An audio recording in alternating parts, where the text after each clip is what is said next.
Voilà, Stéphane Rinaldi nous a rejoint là pour parler de sport de combat. Il y avait un grand rendez-vous hier soir, Stéphane, à Genève. C'était la finale du tournoi mondial de kickboxing ou de K1.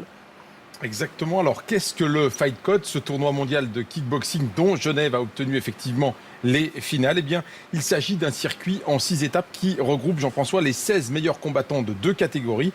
Les rhinos en moins de 105 kg et les dragons en moins de 72,5 kg. Et en ce qui concerne le K1, vous prononciez tout à fait bien, eh bien, c'est un dérivé des règles du kickboxing avec des coups de genoux qui sont autorisés sans saisie et des frappes au sol qui, elles, ne sont pas autorisé. Alors justement, eh bien, dans la catégorie reine, celle des rhinos, eh bien, c'est le Biélorusse Vitali Akramenko qui s'est emparé de la ceinture mondiale en battant au point le Français Freddy Kemayao, découvert en 2003 lors du tournoi de Bercy où il avait tenu la dragée haute à Jérôme Le Banner, le roi du K1. Justement, eh bien, Akramenko obtient là son plus beau titre avec à la clé un joli chèque de 80 000 $. Et Kemayao, lui, n'est pas venu à l'Arena pour rien parce qu'il repart avec 20 000 $. C'était les bourses attribuées à ces deux combattants.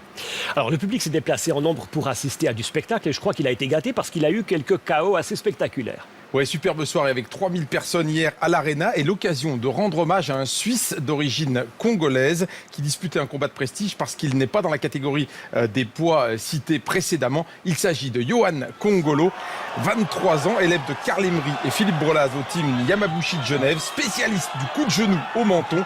Sa victime du soir, le Marocain Zentari, battu par KO au deuxième round.